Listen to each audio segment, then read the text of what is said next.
내가 지휘관이라고? 그 말이 악취를 풍기는 시가 연기와 함께 회의실의 무거운 공기를 갈랐습니다.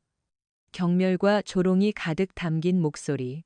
그 목소리의 주인인 미군 대령 밀러는 방금 자신의 손에 들린 쿠바산 시가의 끝을 툭툭 털며 맞은편에 선 작은 체구의 여성을 위아래로 훑어보았습니다. 그의 눈빛은 마치 동물원의 원숭이를 구경하는 듯한 오만함으로 가득 차 있었죠. 전쟁이 무슨 애들 속꿉장난인 줄 아나? 계집애가 나설 자리가 아니란 말이다. 바로 그 순간 치익 살이 타는 끔찍한 소리가 회의실의 모든 소음을 집어삼켰습니다. 밀러 대령이 비웃음을 거두지 않은 채 자신의 시뻘건 시가 끝을 그녀의 손등 위로 그대로 짓눌렀기 때문입니다.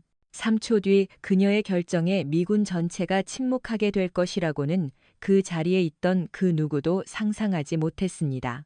오늘의 이야기가 궁금하시다면 구독과 좋아요를 눌러주십시오. 행운이 여러분과 함께할 겁니다. 경기도 파주 군사분계선 DMZ의 긴장감이 피부로 느껴지는 최전방 훈련장. 역사상 최대 규모로 치러지는 한미연합훈련, 불멸의 방패의 열기로 뜨거웠습니다. 진흙과 화약 냄새가 뒤섞인 공기 속에서 수천 명의 양국 장병들이 가상의 적을 향한 총공세를 준비하고 있었죠.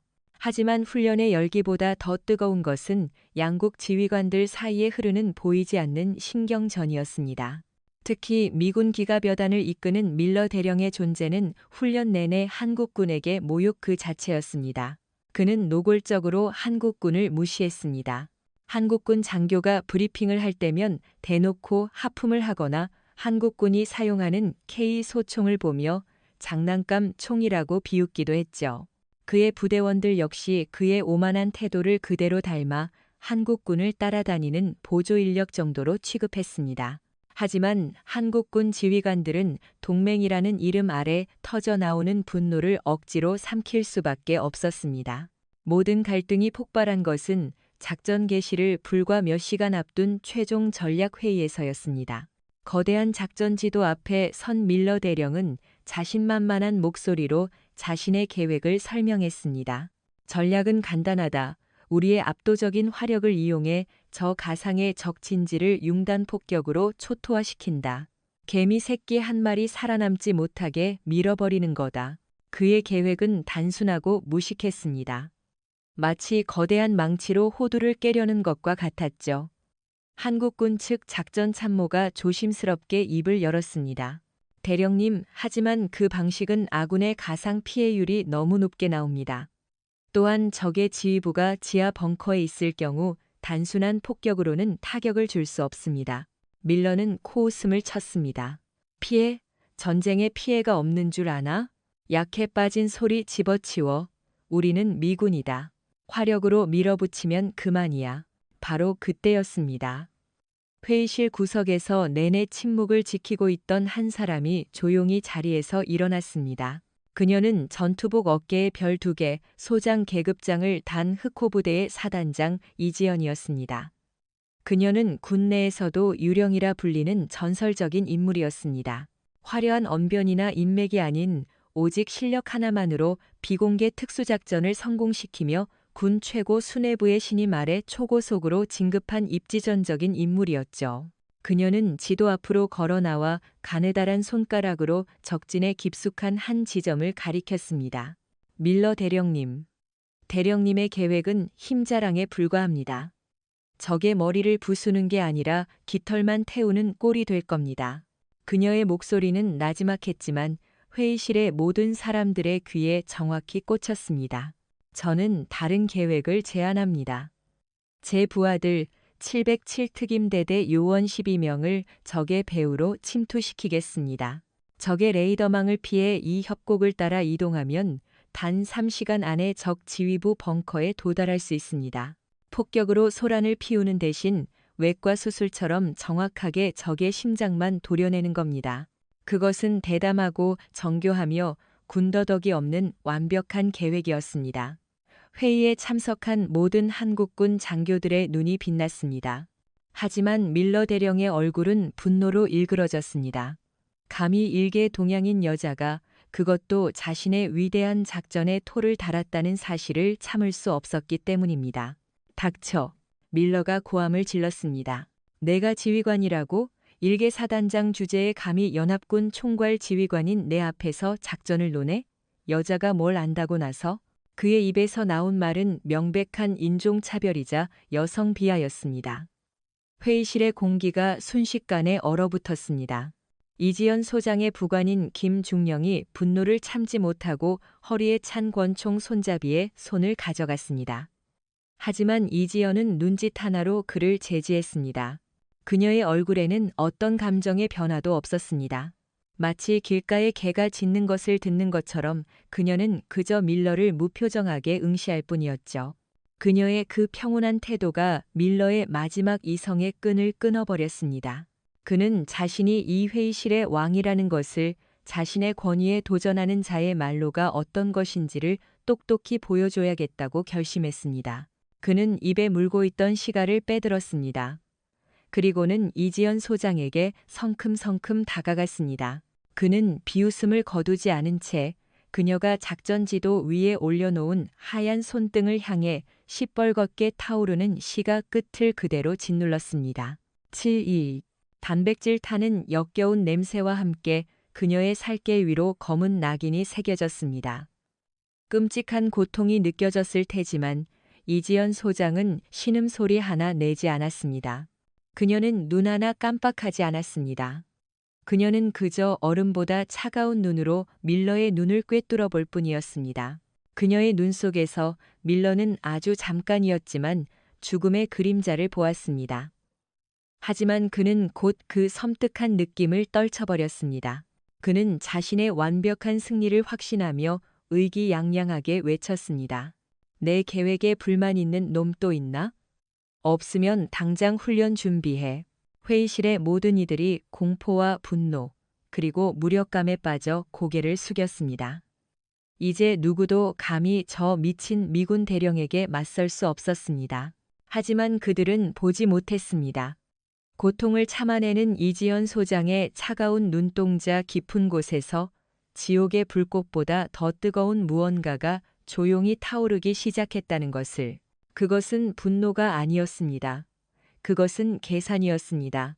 저 오만한 자를 어떻게 가장 고통스럽고 가장 치욕스러운 방식으로 무너뜨릴 것인가에 대한 완벽하고 냉정한 계산이었습니다. 전쟁은 이미 시작되었습니다. 다만 그것은 밀러가 생각하는 화력전이 아니었습니다. 그것은 한 명의 천재적인 지휘관이 벌이는 고도의 심리전이자 명예를 건 처절한 복수극이었습니다. 회의실의 문이 닫히자 억눌려 있던 한국군 장교들의 분노가 일제히 터져 나왔습니다. 이건 말도 안 됩니다. 명백한 모욕이자 폭행입니다. 사단장님, 당장 연합사령부에 공식 항의해야 합니다. 저런 미치광이 밑에서 어떻게 작전을 수행합니까? 부관인 김중령은 금방이라도 뛰쳐나가 밀러의 멱살을 잡을 기세였습니다. 그의 눈은 핏발이 서 있었고 주먹은 하얗게 변할 정도로 꽉 쥐어져 있었습니다. 하지만 이지연 소장은 여전히 미동도 하지 않았습니다. 그녀는 타들어가는 고통이 느껴지는 자신의 손등을 그저 무심하게 내려다볼 뿐이었습니다. 마치 자신의 손이 아닌 다른 사람의 손을 보는 것처럼요. 모두 조용. 그녀의 목소리는 낙엽이 바스러지는 소리처럼 작았지만 그 안에 담긴 무게는 천근만근과 같았습니다. 순식간에 회의실은 다시 정적에 휩싸였습니다. 그녀는 천천히 고개를 들어 분노와 걱정이 뒤섞인 눈으로 자신을 바라보는 부하들을 한 명 한 명 응시했습니다. 이 문제는 내가 알아서 한다. 자네들은 각자 위치로 돌아가 훈련 준비에 만전을 기하도록. 단, 내 별도의 명령이 있기 전까지 흑호 부대는 그 어떤 지상 작전에도 참여하지 않는다. 하지만 사단장님, 김중령이 반박하려 했지만 이지연의 싸늘한 눈빛과 마주치자 입을 다물고 말았습니다. 그 눈빛은 이것은 논의가 아니라 명령이다라고 말하고 있었기 때문입니다. 장교들은 무거운 발걸음으로 회의실을 빠져나갔습니다. 이제 텅 빈 회의실에는 이지연 소장, 그녀 혼자만이 남았습니다. 그녀는 의자에 주저앉았습니다. 그리고 그제야 강철 같던 그녀의 표정에 미세한 균열이 생겼습니다. 그녀는 가늘게 떨리는 다른 쪽 손으로 화상 입은 손등을 감싸 쥐었습니다. 지독한 통증이 신경을 타고 뇌까지 파고들었습니다. 하지만 육체적 고통보다 더 그녀를 괴롭힌 것은 방금 전 밀러의 눈빛 속에 담겨 있던 경멸이었습니다. 그 경멸은 그녀 개인을 향한 것이 아니었습니다. 그것은 그녀가 평생을 바쳐 지켜온 조국, 대한민국 군 전체를 향한 모욕이었습니다. 그녀는 눈을 감았습니다. 십수년 전 중동의 어느 분쟁 지역에서 벌였던 비밀 인질 구출 작전이 떠올랐습니다. 당시 대위였던 그녀는 적진 한복판에서 총상을 입고 쓰러진 부하를 구하기 위해 홀로 수십 명의 적과 맞서 싸웠습니다. 총알이 빗발치는 절체절명의 순간에도 그녀는 단 한 번도 두려움을 느끼지 않았습니다. 하지만 지금 아군과의 연합훈련장에서 동맹국의 지휘관에게 당한 이 모욕은 그때의 총상보다 더 깊고 쓰라린 상처를 남겼습니다. 그녀가 유령이라 불리는 이유는 단순히 작전 능력이 뛰어나서가 아니었습니다. 그녀는 그 어떤 상황에서도 감정을 드러내지 않고 오직 가장 효율적이고 치명적인 방법으로 목표를 달성했기 때문입니다. 분노는 판단력을 흐리게 하고 복수심은 전략을 망가뜨린다는 것을 그녀는 뼈저리게 알고 있었습니다. 그녀는 지금 터져 나오려는 분노를 얼음 같은 이성으로 억눌렀습니다. 밀러, 그는 그저 오만한 멍청이가 아니었습니다. 그는 거대한 미군의 힘을 상징하는 존재였습니다. 그를 무너뜨리기 위해서는 감정적인 대응이 아니라 완벽한 논리와 압도적인 실력으로 그의 존재 가치 자체를 부정해야 했습니다. 그의 자존심, 그의 경력, 그가 믿는 모든 것을 산산조각 내야만 했습니다. 그녀는 천천히 눈을 떴습니다. 그녀의 눈은 더 이상 고통으로 흔들리지 않았습니다. 그곳에는 오직 사냥감을 노리는 최상위 포식자의 차갑고 냉정한 빛만이 존재했습니다. 그녀는 자신의 지휘 텐트로 돌아가 구급 상자를 열었습니다. 하지만 연고를 바르는 대신 그녀는 멸균된 핀셋으로 상처에 박힌 담뱃재를 조심스럽게 떼어냈습니다. 그리고는 상처를 소독하기만 한 채 붕대도 감지 않았습니다. 이 상처는 치료해야 할 부상이 아니었습니다. 그것은 다가올 전쟁의 명분이자 그녀의 의지를 상기시켜줄 낙인이었습니다. 그녀는 무전기를 들고 단 한 사람에게만 연결되는 비밀 채널을 열었습니다. 707 특임대대의 지휘관 최정예 요원 출신인 강철민 중령이었습니다. 강중령, 예 사단장님. 그녀는 잠시 침묵했습니다. 그리고는 지도 위의 한 지점을 응시하며 나지막하지만 강철 같은 목소리로 명령을 내렸습니다. 작전명 유령의 칼날을 개시한다. 지금부터 흑호 부대는 모든 공식 통신망에서 사라진다.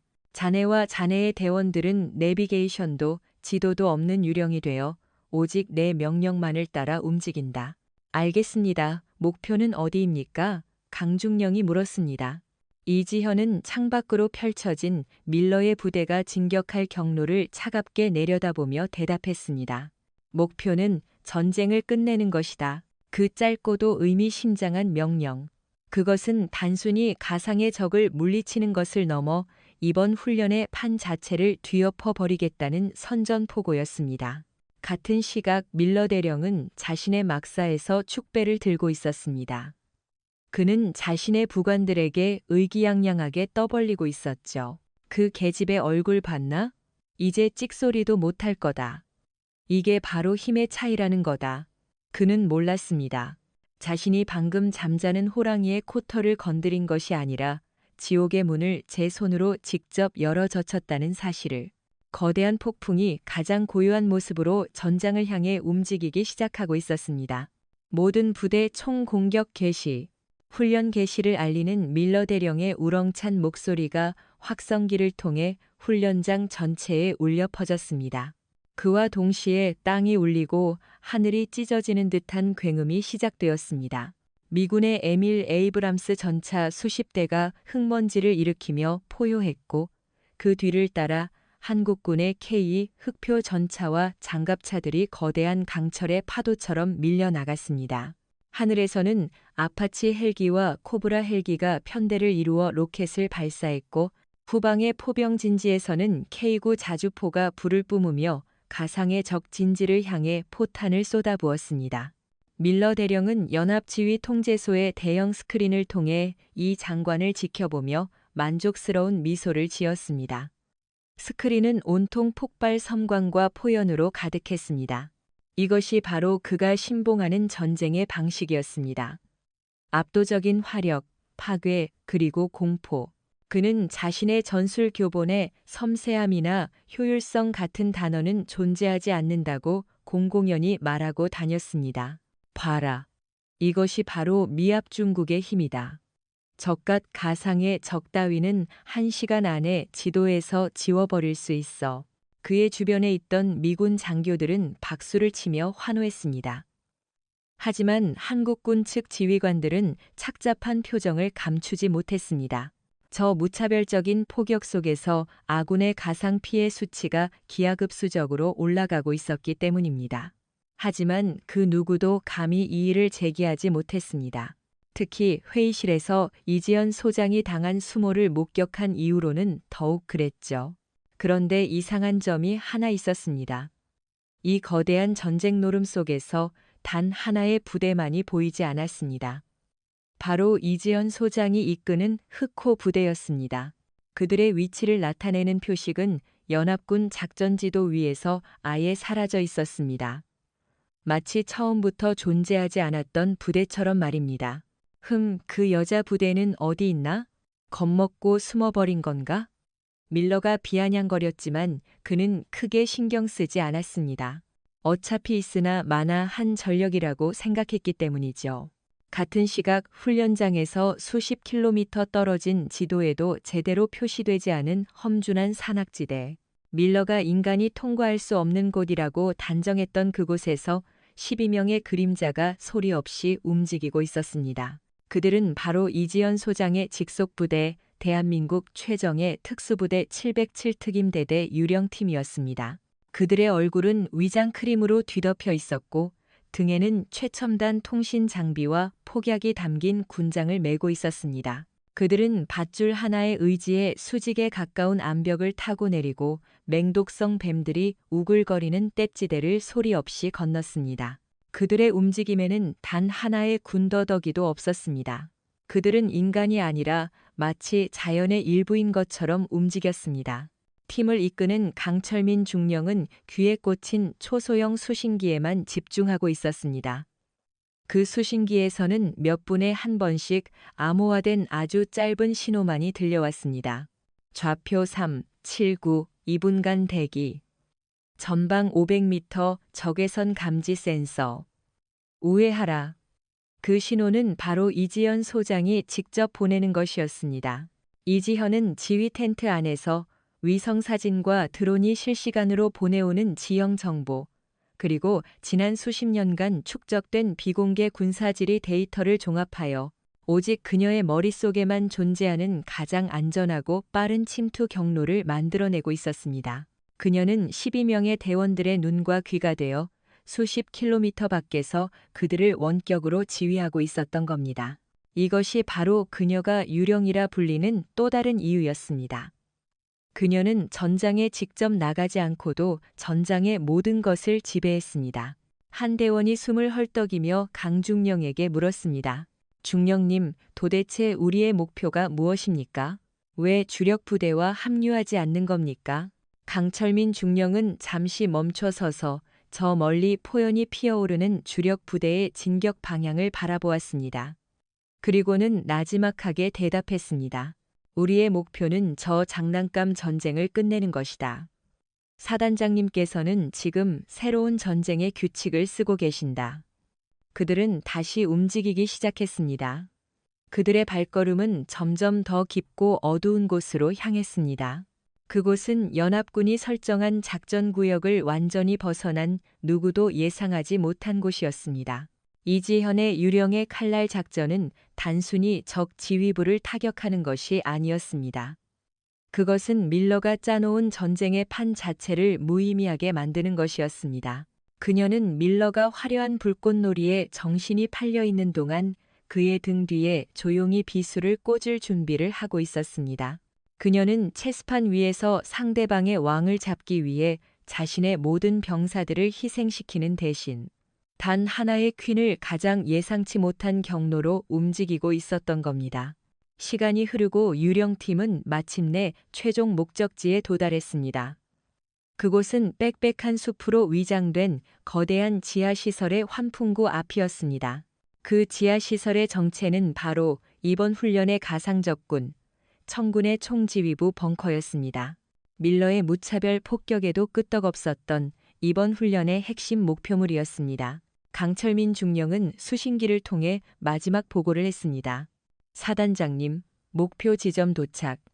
지금부터 내부 소탕 작전을 시작하겠습니다. 수신기 너머로 이지연의 차갑고 단호한 목소리가 들려왔습니다. 아니, 작전은 지금부터 시작이다. 그녀의 말에 강중령은 의아한 표정을 지었습니다. 하지만 그는 곧 사단장의 진짜 의도를 깨닫고 섬뜩한 미소를 지었습니다. 그들의 임무는 아직 끝나지 않았습니다. 진짜 사냥은 이제부터 시작이었습니다. 제기랄, 이게 어떻게 된 거야? 연합 지휘 통제 소환. 밀러 대령의 분노에 찬 고함이 터져 나왔습니다. 대형 스크린 위 승승장구할 것만 같았던 연합군의 진격 상황은 처참하기 그지없었습니다. 지도 위 곳곳에서 아군 부대를 상징하는 파란색 아이콘들이 붉은색으로 바뀌며 전멸이라는 글자가 떠오르고 있었습니다. 그들은 청군이 파놓은 완벽한 함정에 빠진 것이었습니다. 청군은 주력 부대를 전방에 배치하는 대신 기만 전술로 연합군을 깊숙한 계곡으로 유인했습니다. 그리고는 미리 매복시켜둔 대전차 미사일 부대와 포병 부대가 계곡의 입구를 막고 도간에 든 쥐처럼 연합군을 사냥하기 시작했습니다. 밀러의 융단 폭격 작전은 아무런 효과도 없었습니다. 그의 포탄들은 텅 빈 가짜 진지에만 불을 질렀을 뿐 정작 계곡 양옆의 숲속에 숨어있는 진짜 적들에게는 닿지도 않았습니다. 보고해, 피해 상황이 어느 정도야? 밀러가 통신병에게 소리쳤습니다. 대령님, 현재까지 전차 20대 이상, 장갑차 30대 이상이 파괴된 것으로 가상 사상자 수는 수백 명에 달합니다. 말도 안 돼, 이건 정보의 실패야. 한국군 놈들이 제공한 정보가 전부 엉터리였던 거라고. 그는 자신의 무능을 인정하는 대신 애구른 한국군 정보부대를 탓하기 시작했습니다. 그의 얼굴은 패배의 굴욕감으로 시뻘겋게 달아올라 있었습니다. 그는 이 상황을 타개할 방법은 오직 하나뿐이라고 생각했습니다. 바로 더 강력한 화력. 그는 공군 작전 통제관에게 명령했습니다. 지금 당장 B-52 폭격기 편대를 출격시켜 저 계곡 전체를 날려버려. 네이팜탄이든 뭐든 쓸 수 있는 건 전부 쏟아부어. 통제관의 얼굴이 하얗게 질렸습니다. 하지만 대령님, 그곳에는 아직 아군 생존자들이 고립되어 있습니다. 무차별 폭격을 가하면 아군 피해가 닥쳐. 사상자는 이미 발생했어. 저놈들을 전부 쓸어버리지 못하면 우리 모두가 웃음거리가 될 뿐이라고. 이건 명령이야. 당장 실행해. 그것은 미친 짓이었습니다. 그는 자신의 자존심을 지키기 위해 살아남은 부하들을 희생시키는 것도 마다하지 않았습니다. 그의 눈에는 이성이 아니라 광기만이 번뜩이고 있었습니다. 바로 그 순간이었습니다. 이지연 소장이 기다렸던 완벽한 순간. 청군의 지하 지휘 벙커 707 유령팀은 이미 환풍구를 통해 내부로 흔적도 없이 잠입한 상태였습니다. 그들은 어둠 속에서 소음기가 달린 총을 들고 한치의 오차도 없이 움직였습니다. 내부 경비 병력들은 자신이 공격당했다는 사실조차 인지하지 못한 채 조용히 쓰러져 나갔습니다. 마침내 그들은 벙커의 심장부, 중앙 통제실 문 앞에 도달했습니다. 문 안에서는 청군 지휘관들이 스크린을 보며 환호성을 지르고 있었습니다. 좋아. 미군 놈들이 완전히 걸려들었어. 이대로만 가면 우리의 승리다. 강철민 중령은 대원들에게 손짓으로 신호를 보냈습니다. 그리고는 문을 박차고 들어가는 대신 문틈으로 섬광탄과 연막탄을 던져 넣었습니다. 쾅! 굉음과 함께 통제실 안은 순식간에 아수라장이 되었습니다. 청군 지휘관들은 눈과 귀가 멀어 혼란에 빠졌습니다. 그 혼란 속으로 유령팀이 진입했습니다. 그들은 적들을 사살하는 대신 레이저 조준기가 달린 모의 훈련용 총으로 정확하게 제압했습니다. 훈련 규칙에 따라 레이저에 맞은 자는 사망으로 간주되어 그 자리에서 모든 행동을 멈춰야 했습니다. 불과 30초 만에 상황은 종료되었습니다. 청군의 총사령관을 포함한 모든 지휘관들이 사망 판정을 받고 망연자실한 표정으로 바닥에 주저앉아 있었습니다. 강철민 중령은 청군 총사령관의 어깨에 손을 얹으며 말했습니다. 훈련은 끝났습니다, 장군님. 당신들은 포로입니다. 청군 총사령관은 믿을 수 없다는 표정으로 물었습니다. 도대체 너희들은 누구냐? 어떻게 여기까지? 강중령은 대답 대신 헬멧에 부착된 카메라를 켜고 그의 사단장에게 보고를 시작했습니다. 같은 시각 연합 지휘 통제소. 밀러는 폭격기 편대의 출격을 재촉하며 광분하고 있었습니다. 그의 무모한 명령에 한국군 장교들은 물론 일부 미군 장교들까지 나서서 그를 말렸지만 그는 막무가내였습니다. 동맹 전체가 파국으로 치닫기 직전의 상황이었습니다. 그때 갑자기 대형 스크린의 한쪽 구석에 작은 창 하나가 나타났습니다. 흑호부대 비상 채널이라는 문구와 함께였습니다. 모든 이들의 시선이 그 작은 창으로 쏠렸습니다. 그리고 그 창을 통해 이지연 소장의 차갑고 평온한 목소리가 지휘 통제소 전체에 울려 퍼졌습니다. 연합사령부에 보고한다. 여기는 흑호부대 사단장. 작전 목표 청군 총지휘부 완벽하게 무력화했다. 반복한다. 청군 수뇌부는 전원 사로잡았다. 훈련을 종료해도 좋다. 이상, 정적, 바늘 하나 떨어지는 소리조차 들리지 않는 완벽한 정적이 흘렀습니다. 밀러 대령은 물론 그 자리에 있던 모든 지휘관들이 유령이라도 본 듯한 표정으로 스크린을 응시했습니다. 폭격기를 출격시키라며 고함을 치던 밀러의 입이 멍하니 벌어졌습니다. 그게 무슨 소리야? 청군 지휘부를 무력화했다고? 저 여자가 지금 뭐라고 하는 거지? 그들의 혼란은 스크린의 작은 창이 전체 화면으로 확대되면서 경악으로 바뀌었습니다. 화면에는 강철민 중령의 헬멧 카메라가 보내오는 실시간 영상이 펼쳐졌습니다. 바닥에 주저앉아 있는 청군 지휘관들, 그리고 그들을 둘러싸고 선 707 대원들의 모습. 그 영상은 이지연의 보고가 한치의 거짓도 없는 사실임을 증명하고 있었습니다. 밀러의 부대가 함정에 빠져 전멸에 가까운 피해를 입고 있는 동안 이지연의 부대는 단 12명으로 단 한 명의 사상자도 없이 전쟁의 목표 그 자체를 달성해 버린 것이었습니다. 밀러의 화려하고 시끄러운 불꽃놀이는 결국 아무 의미 없는 쇼에 불과했다는 것이 만천하에 드러나는 순간이었습니다. 진짜 전쟁은 가장 조용한 곳에서 이미 끝나 있었던 겁니다. 이제 남은 것은 이 어리석은 전쟁 노름의 책임을 묻는 것뿐이었습니다. 상황 설명해봐. 지금 당장. 연합지휘 통제소에 얼어붙은 침묵을 깬 것은 이번 연합훈련의 미군 측 최고 책임자인 로버츠 대장이었습니다. 백발이 성성한 노장인 그는 평소 온화한 성품으로 알려져 있었지만 지금 그의 목소리는 시베리아의 겨울바람처럼 차갑고 날카로웠습니다.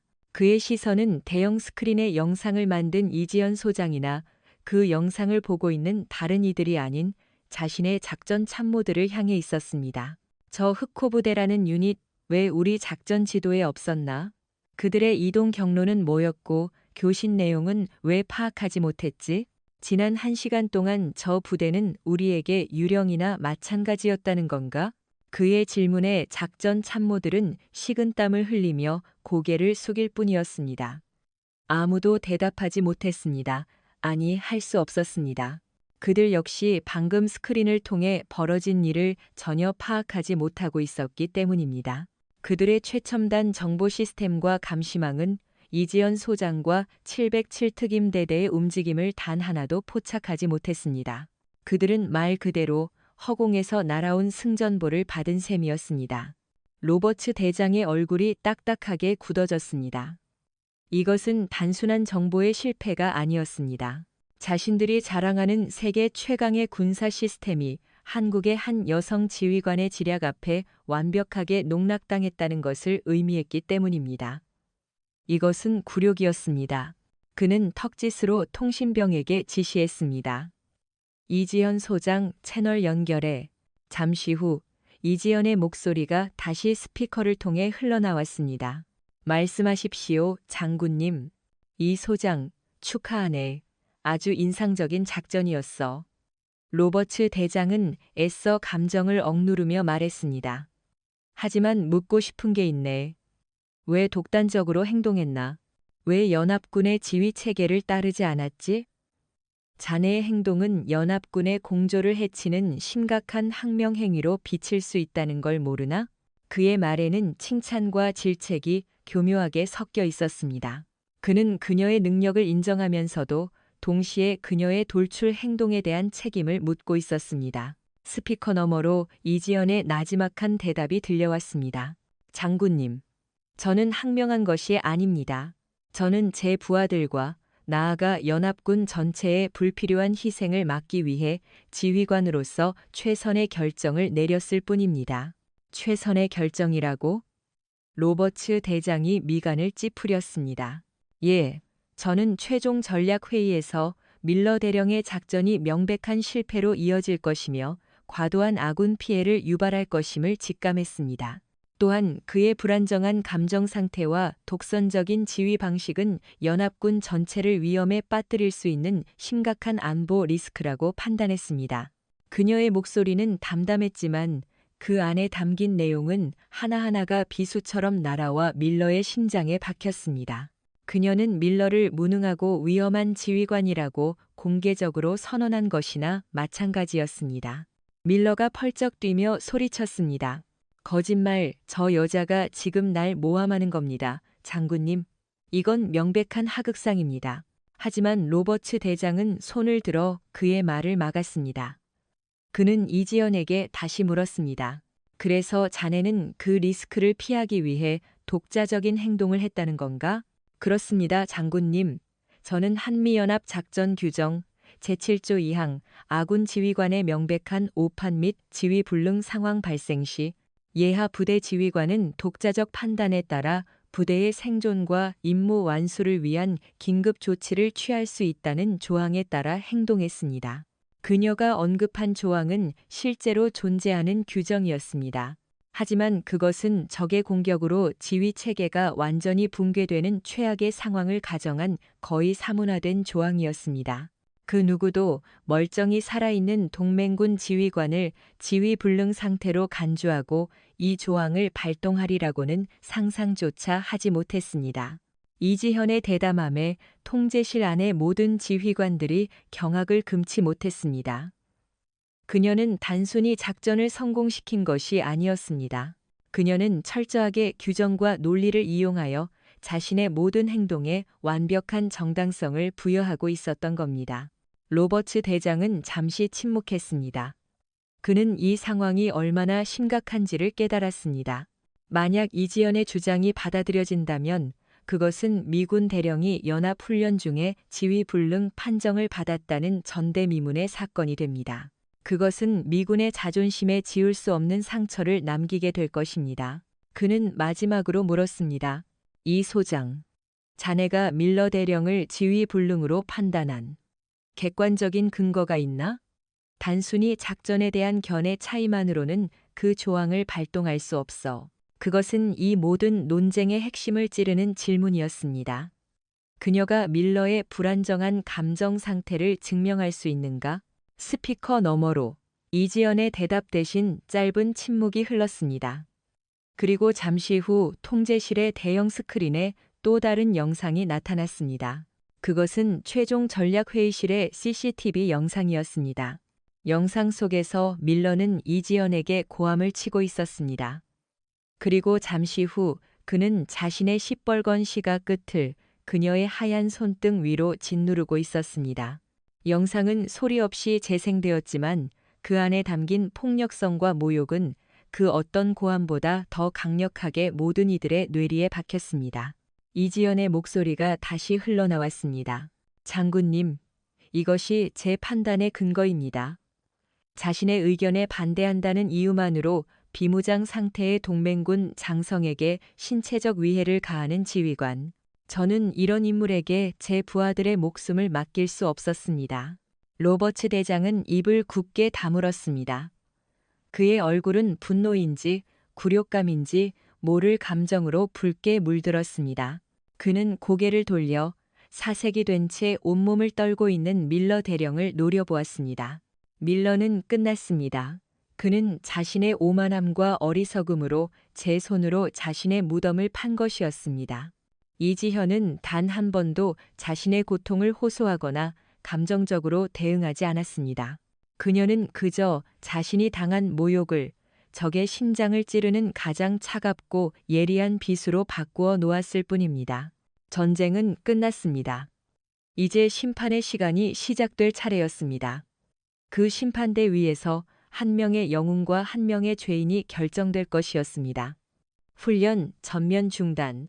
로버츠 대장의 나지막하지만 단호한 명령이 떨어졌습니다. 요란했던 포성과 폭음이 거짓말처럼 포렀습니다. 불멸의 방패 훈련은 시작된 지 불과 몇 시간 만에 역사상 가장 허무하고 굴욕적인 방식으로 막을 내렸습니다.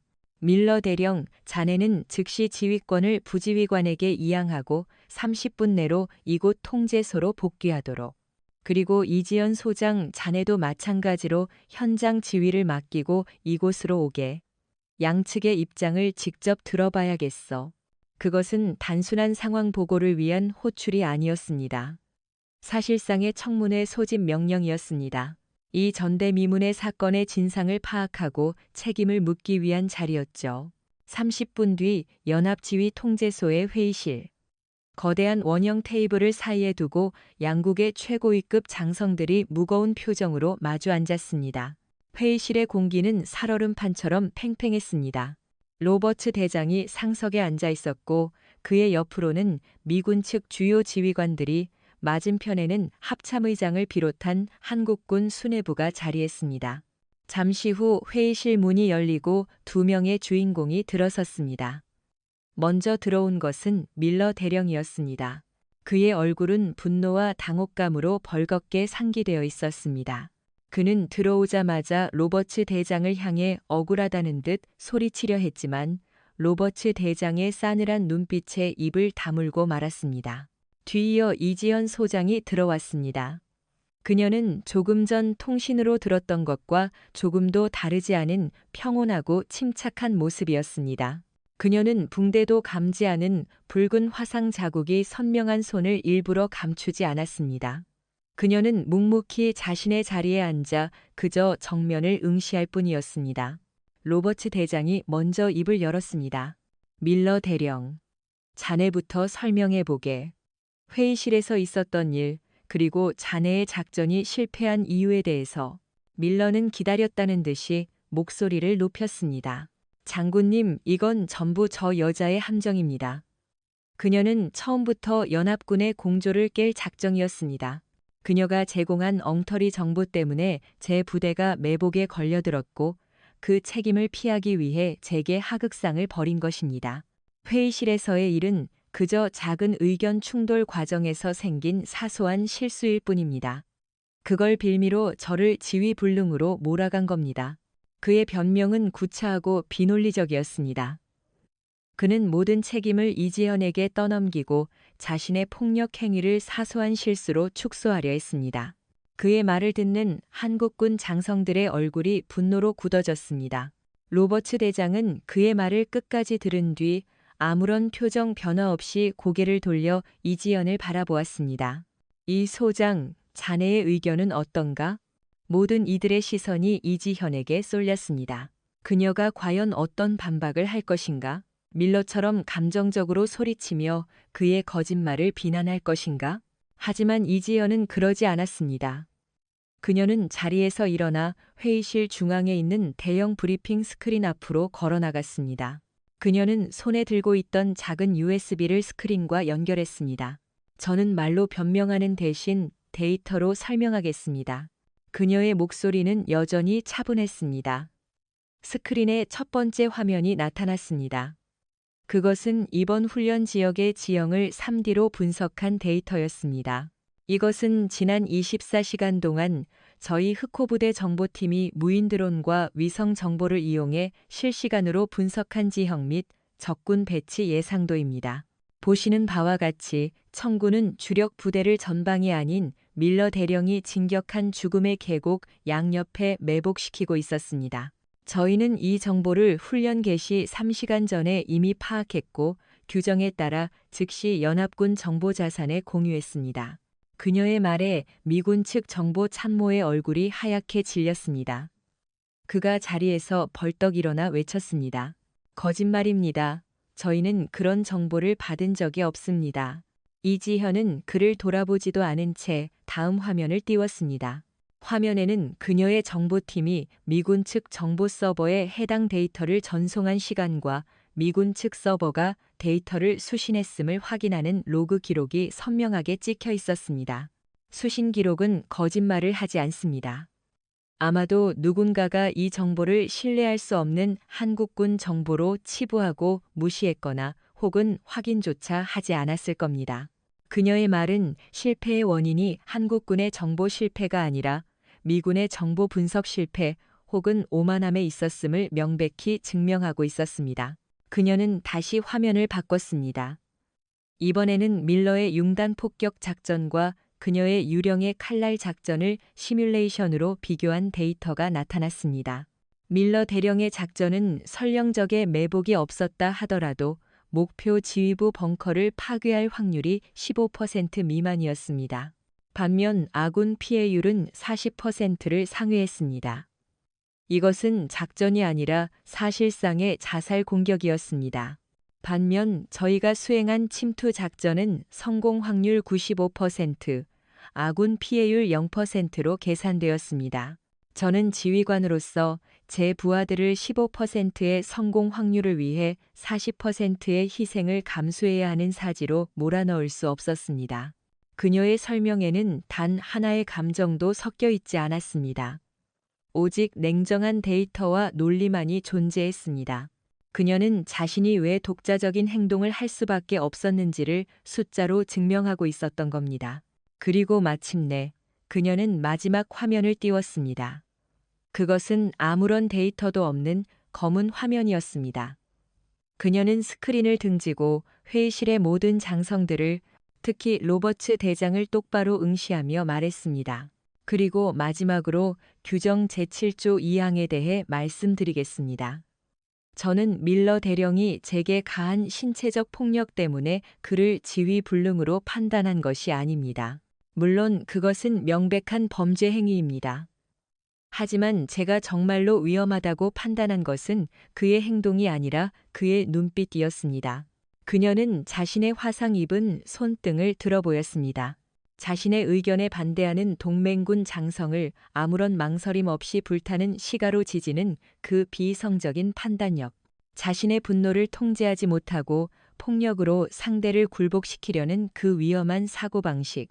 저는 그 눈빛에서 만약 실제 전쟁 상황이었다면 그가 자신의 자존심을 위해 아군에게 폭격을 명령할 수도 있는 인물이라는 것을 보았습니다. 저는 한 명의 군인이자 지휘관으로서 그 리스크를 외면할 수 없었습니다. 제 결정은 저 개인의 명예를 위한 것이 아니라 우리 모두의 생존을 위한 것이었습니다. 그녀의 말이 끝나자 회의실에는 무거운 침묵이 흘렀습니다. 그녀는 자신의 상처를 개인적인 복수의 도구가 아니라 연합군 전체의 안보를 위한 경고의 증거로 승화시킨 것이었습니다. 로버츠 대장은 오랫동안 눈을 감고 있었습니다. 그리고 천천히 눈을 떴을 때 그의 눈에는 더 이상 분노가 아닌 깊은 실망과 부끄러움이 서려 있었습니다. 그는 고개를 돌려 이제 아무런 변명도 하지 못하고 잿빛 얼굴로 주저앉아 있는 밀러를 바라보았습니다. 판결은 이미 내려졌습니다. 이 자리에는 승자도 패자도 없었습니다. 오직 한 명의 진정한 군인과 군인의 자격조차 없는 한 명의 폭력배만이 존재할 뿐이었습니다. 로버츠 대장은 자리에서 일어났습니다. 그의 움직임은 육중하고 위험이 넘쳤지만 그의 얼굴에는 깊은 피로와 씁쓸함이 묻어 있었습니다. 그는 회의실의 모든 장성들을 둘러본 뒤 나지막하지만 강철 같은 목소리로 입을 열었습니다. 이 청문회는 이것으로 종결한다. 그는 먼저 한국군 합참의장을 향해 고개를 숙였습니다. 의장님 그리고 대한민국 국군 장성 여러분, 이번 사태에 대해 미합중국 군대를 대표하여 진심으로 깊은 유감을 표합니다. 동맹군에 대한 존중과 신뢰라는 가장 기본적인 원칙을 훼손한 것에 대해 그 어떤 변명의 여지도 없습니다. 그것은 단순한 유감 표명이 아니었습니다. 세계 최강 군대의 사성 장군이 동맹군 앞에서 공식적으로 고개를 숙인 것이었습니다. 그의 진솔한 사과에 굳어있던 한국군 장성들의 얼굴이 조금은 누그러졌습니다. 그리고 그는 고개를 돌려 밀러를 응시했습니다. 그의 눈빛은 더 이상 상관의 눈빛이 아니었습니다. 그것은 판사가 죄인을 내려다보는 듯한 차갑고 무자비한 눈빛이었습니다. 밀러 대령. 그의 부름에 밀러의 어깨가 움찔 떨렸습니다. 자네는 군인의 명예를 더럽혔다. 자네는 지휘관의 자격을 스스로 내던졌으며 무엇보다 미합중국의 군인이라는 이름을 수치스럽게 만들었다. 자네의 오만함과 어리석음이 우리 모두의 얼굴에 먹칠을 한 것이다. 그는 잠시 말을 멈추고 헌병대장을 불렀습니다. 헌병대장, 예 장군님. 지금 즉시 밀러 대령의 모든 지휘권을 박탈한다. 그의 보직을 해임하고 군법에 따라 신병을 확보하여 이번 폭행 및 직권 남용 혐의에 대해 정식 수사에 착수하도록 한치의 의혹도 한 톨의 자비도 없이 엄정하게 처리하게. 알겠습니다, 장군님. 헌병대장의 대답이 끝나기가 무섭게 건장한 체격의 헌병 2명이 밀러에게 다가갔습니다. 그들은 밀러의 양팔을 붙잡았습니다. 밀러는 그제야 자신이 어떤 처지에 놓였는지를 깨닫고 미친 사람처럼 발버둥치기 시작했습니다. 노아, 이건 말도 안 돼. 장군님, 이건 함정입니다. 제가 미군을 위해 얼마나 헌신했는데 젓갓 계집애 하나 때문에 절 버리시는 겁니까? 그의 마지막 발악은 오히려 그의 추함만을 더욱 부각시킬 뿐이었습니다. 그는 끝까지 자신의 잘못을 인정하지 않고 이지연을 비하하며 동정심을 구걸했습니다. 로버츠 대장은 경멸스러운 눈으로 그를 쳐다보며 말했습니다. 자네가 말하는 그 계집애는 자네가 수천 명의 병력을 이끌고 실패한 임무를 단 12명의 부하로 단 한 명의 피해도 없이 완수해낸 지휘관이다. 그리고 자네는 그 지휘관의 발끝에도 미치지 못하는 수치스러운 존재일 뿐이야. 끌어내. 헌병들은 더 이상 망설이지 않았습니다. 그들은 밀러를 거칠게 일으켜 세워 회의실 밖으로 끌고 나갔습니다. 밀러의 저항과 욕설이 복도를 따라 점점 멀어져 갔습니다. 그의 군 생활은 그리고 그의 오만했던 인생은 그렇게 가장 비참하고 굴욕적인 방식으로 끝을 맺었습니다. 오만의 종말, 그 광경을 지켜보는 모든 이들의 마음속에 그 단어가 깊게 새겨졌습니다. 밀러가 끌려나간 뒤 회의실에는 다시 무거운 침묵이 흘렀습니다. 로버츠 대장은 이지현에게 다가왔습니다. 그는 그녀의 화상 입은 손등을 잠시 내려다본 뒤 그녀의 눈을 똑바로 마주하며 말했습니다. 이 소장, 자네에게도 개인적으로 사과하고 싶네. 군의 선배로서 이런 임무를 제대로 관리하지 못한 내 책임이 크다. 자네가 보여준 용기와 뛰어난 지휘 능력에 깊은 경의를 표하네. 이지연은 그의 말에 처음으로 희미한 미소를 보였습니다. 그리고는 고개를 숙이며 대답했습니다. 과찬이십니다, 장군님. 저는 그저 제 임무를 다했을 뿐입니다. 아니, 자네는 임무 그 이상을 해냈어. 로버츠 대장은 고개를 저었습니다. 자네는 우리 모두에게 아주 중요한 교훈을 주었네. 진정한 군인의 힘은 탱크나 미사일의 숫자에서 나오는 것이 아니라 바로 이곳에서 나온다는 것을. 그는 자신의 심장이 있는 가슴을 가리켰습니다. 바로 명예와 책임감이라는 것을 말일세. 그날 오후 불멸의 방패 훈련에 참여했던 모든 미군 부대에는 로버츠 대장의 이름으로 된 공식 전문이 하달되었습니다. 전문에는 밀러 대령의 보직 해임과 수사 착수 사실이 명시되어 있었습니다. 그리고 마지막에는 이런 문장이 적혀 있었습니다. 이번 훈련을 통해 우리는 진정한 동맹의 의미와 군인의 본분에 대해 다시 한번 생각하는 계기를 갖게 되었다. 특히 대한민국 흑호부대 사단장 이지연 소장이 보여준 탁월한 리더십과 군인 정신은 우리 모두가 본받아야 할 귀감이 될 것이다. 이 전문은 미군 전체에 엄청난 충격과 파장을 불러일으켰습니다. 한국군을 무시하고 얕보던 분위기는 순식간에 사라졌습니다. 그 자리에는 이지현이라는 이름의 여성 지휘관에 대한 경외심과 대한민국 군대에 대한 새로운 존중심이 싹트기 시작했습니다. 이지현은 자신의 손에 난 상처 하나로 수십 년간 이어져 온 미군의 오만한 인식을 뿌리부터 뒤흔들어 놓은 것이었습니다. 그녀는 총성 없는 전쟁에서 완벽한 승리를 거두었습니다. 하지만 그녀는 알고 있었습니다. 이것은 끝이 아니라 또 다른 시작이라는 것을. 썩은 가지 하나를 잘라내는 것만으로는 부족했습니다. 이 나무 전체를 더 건강하고 튼튼하게 만들기 위한 더 길고 어려운 싸움이 그녀를 기다리고 있었습니다. 밀러 대령에 대한 군 검찰의 수사는 시작부터 예상치 못한 방향으로 흘러갔습니다.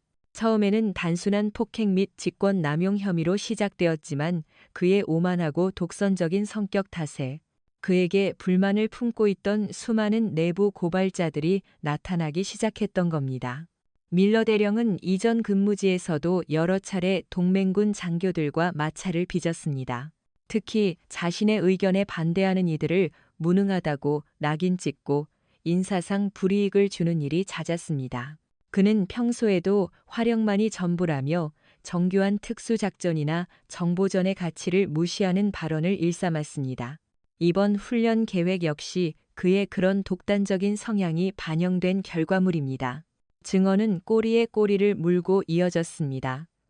하지만 수사의 흐름을 완전히 바꿔놓은 결정적인 제보가 하나 들어왔습니다. 그것은 밀러의 부관으로 일하다가 그의 비위를 맞추지 못해 한직으로 밀려났던 한 소령의 제보였습니다.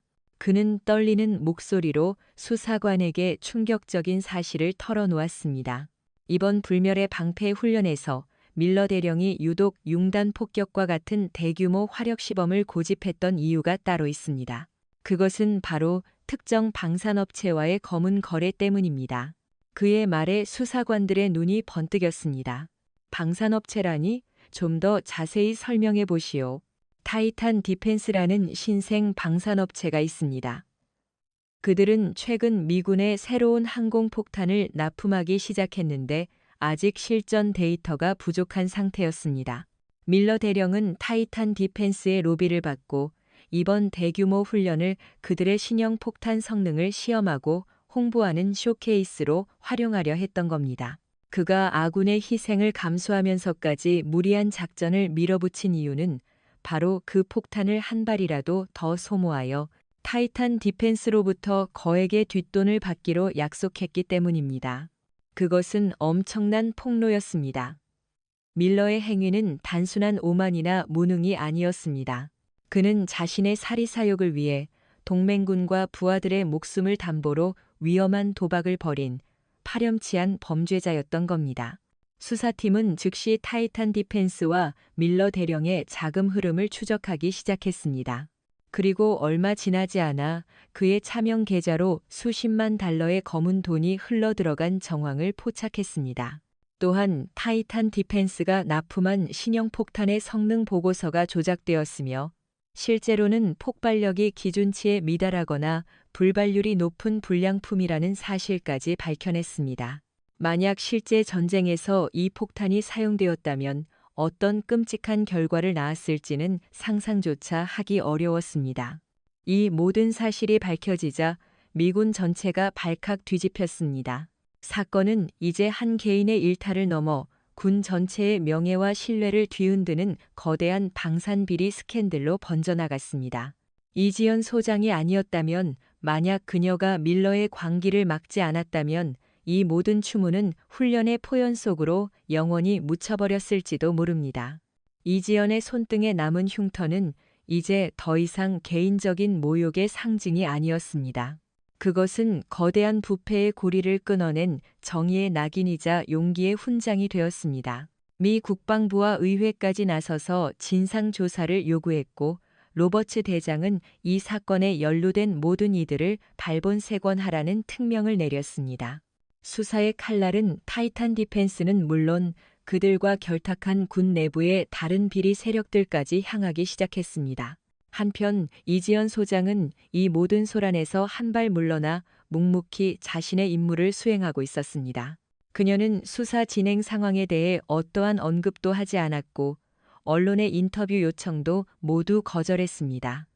그녀는 마치 폭풍의 눈처럼 고요했습니다. 그녀는 훈련이 중단된 파주 훈련장에서 흑호부대 장병들과 함께 자체적인 전술 훈련을 계속하고 있었습니다. 그녀는 자신의 부하들에게 이번 사태에 대해 이렇게 말했습니다. 우리는 군인이다. 군인의 임무는 정치를 하거나 남을 심판하는 것이 아니다. 우리의 임무는 그 어떤 상황에서도 조국을 지킬 수 있는 가장 강하고 날카로운 칼이 되는 것이다. 외부의 소음에 흔들리지 마라. 우리는 우리의 길을 갈 뿐이다. 그녀의 덤덤한 모습은 오히려 부하들에게 더 큰 존경심과 신뢰를 심어주었습니다. 그들은 자신들의 사단장이 단순히 뛰어난 전략가가 아니라 거대한 시련 앞에서도 흔들리지 않는 진정한 리더의 품격을 갖춘 인물이라는 것을 다시 한번 깨달았습니다. 어느 날 저녁 훈련을 마친 이지연이 혼자 지휘 텐트에 남아 서류를 보고 있을 때 누군가 조용히 텐트 문을 열고 들어왔습니다.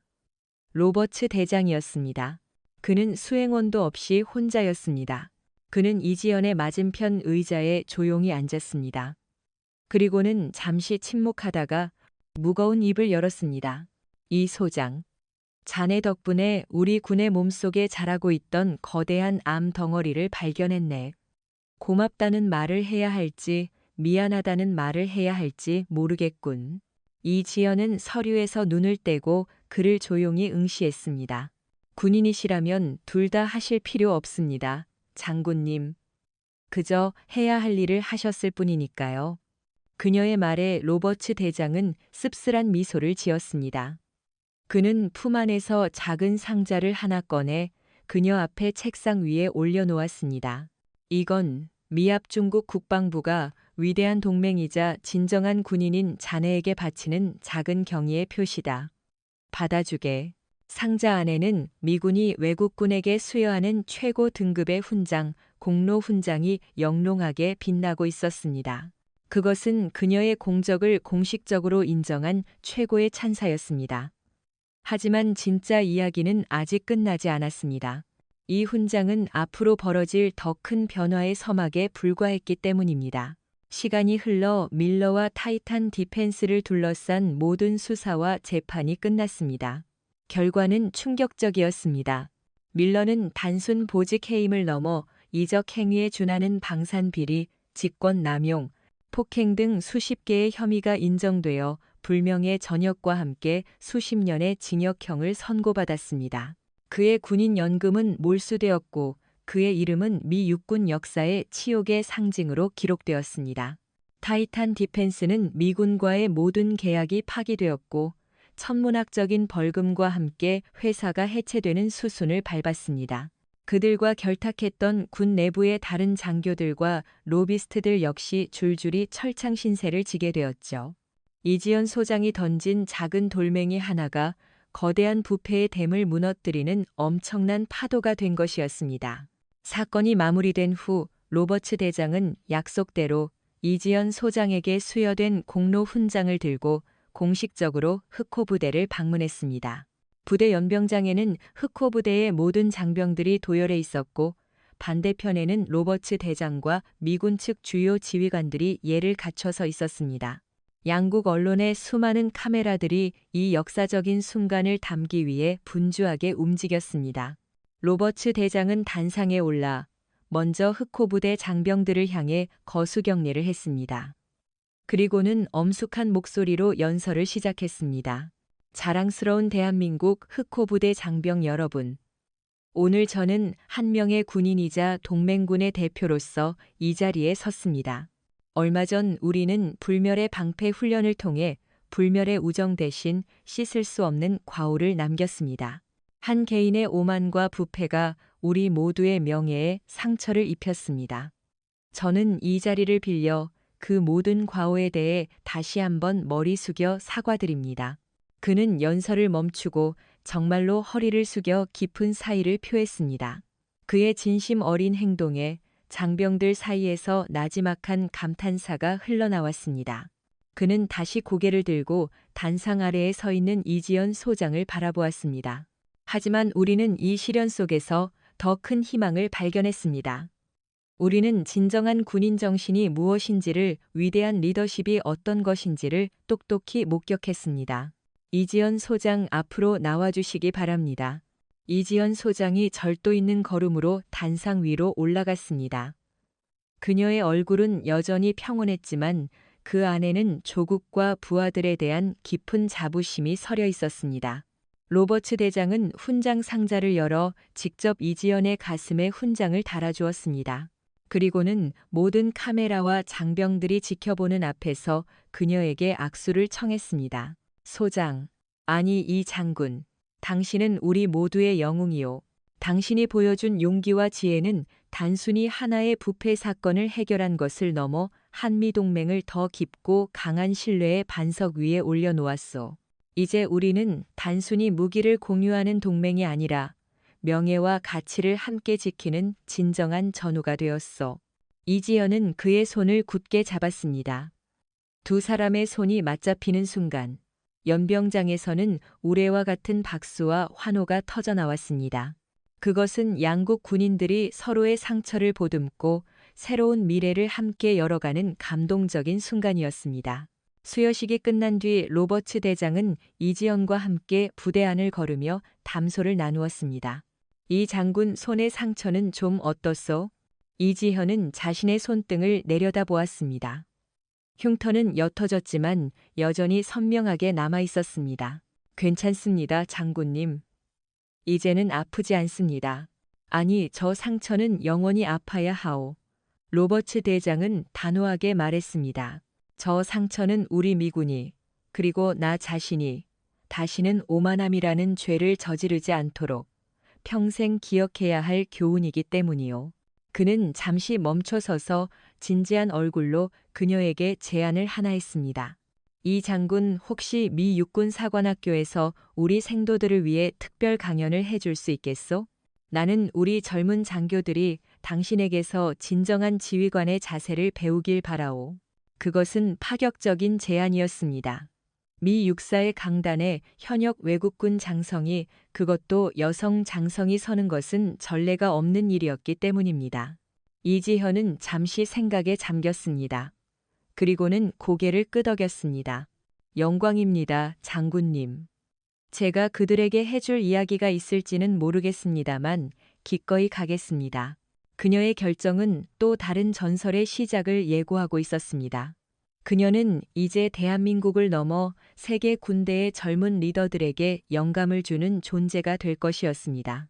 그녀가 휘두른 유령의 칼날은 부패한 적의 심장뿐만 아니라 낡고 오만한 구시대의 관념까지 베어버리고 새로운 시대의 문을 활짝 열어젖혔습니다. 이제 그녀의 이야기는 단순한 복수극이 아니라 시대를 바꾼 혁명의 서사시로 기록될 것입니다. 몇 달 후 미국 뉴욕주에 위치한 웨스트포인트, 미 육군 사관학교의 유서 깊은 강당, 수천 명의 사관 생도들이 제복을 갖춰 입고 긴장과 기대가 뒤섞인 표정으로 연단을 주시하고 있었습니다. 그들의 앞에는 동양에서 온 작은 체구의 여성 장군 이지현 소장이 서 있었습니다. 그녀의 등 뒤 대형 스크린에는 진정한 힘, 화력이 아닌 명예로부터라는 강연 주제가 선명하게 떠 있었습니다. 그녀는 유창한 영어로 강연을 시작했습니다. 그녀는 복잡한 전략 이론이나 화려한 전쟁 영웅담을 이야기하지 않았습니다. 대신 그녀는 자신의 군 생활 동안 겪었던 수많은 실패와 좌절, 그리고 그 속에서 깨달았던 군인의 본분에 대해 담담하게 이야기했습니다. 여러분은 세계 최강의 군인이 될 제목들입니다. 여러분은 최고의 무기와 최첨단 기술로 무장하게 될 것입니다. 하지만 기억하십시오.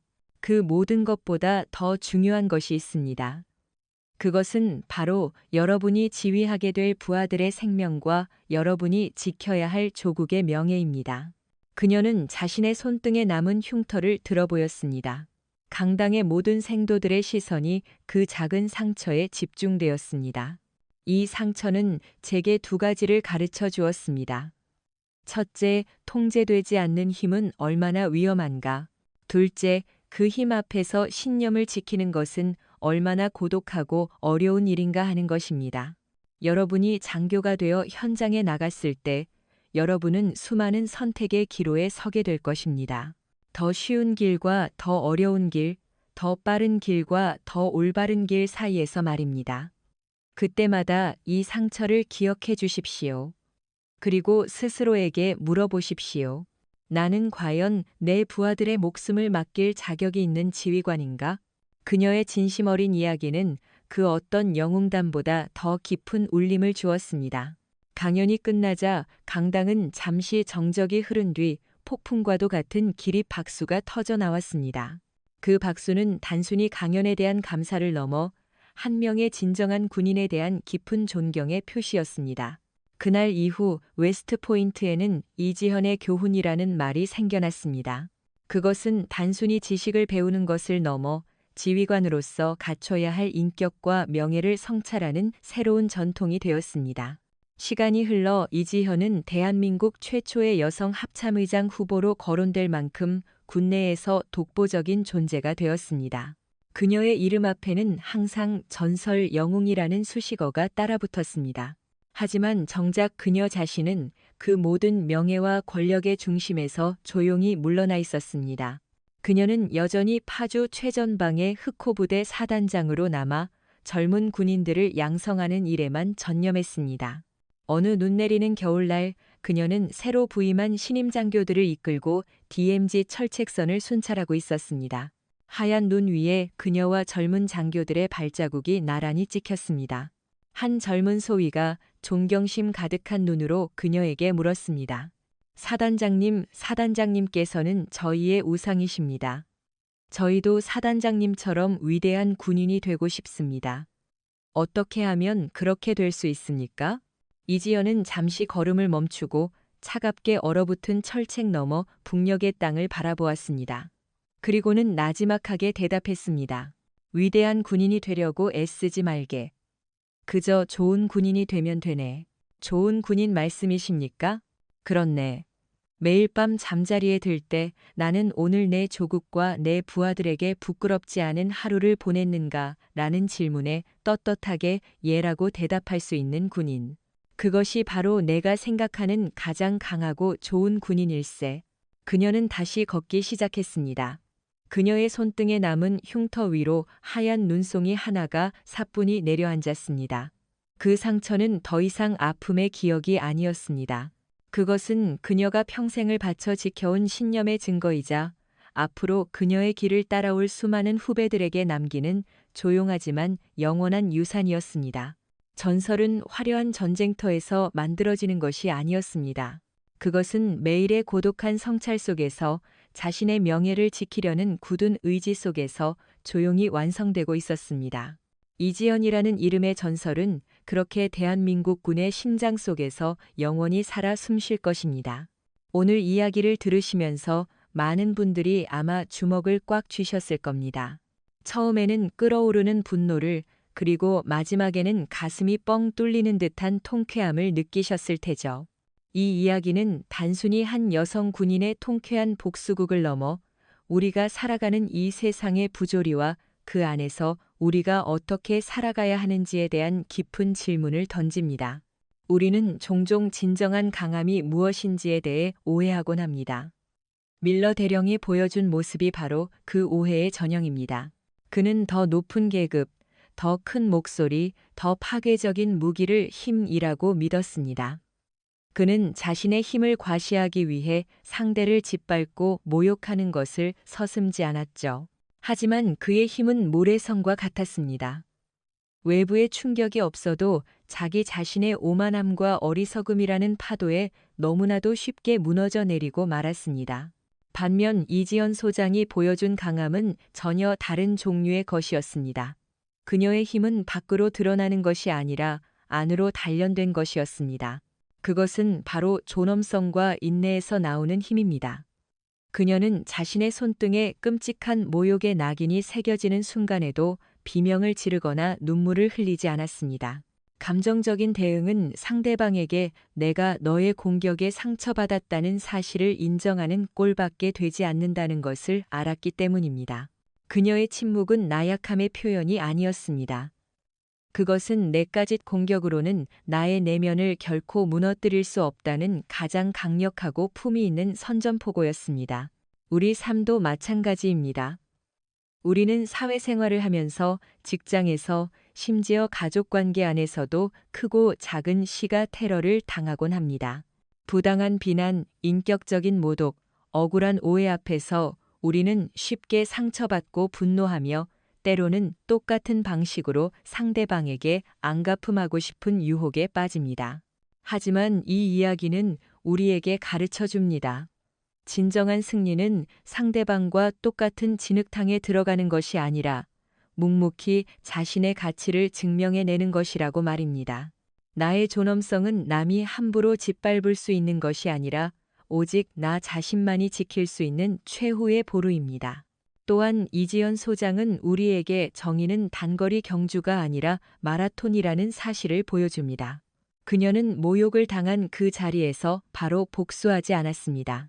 그녀는 차갑게 분노를 사귀고 가장 완벽한 때를 기다렸습니다.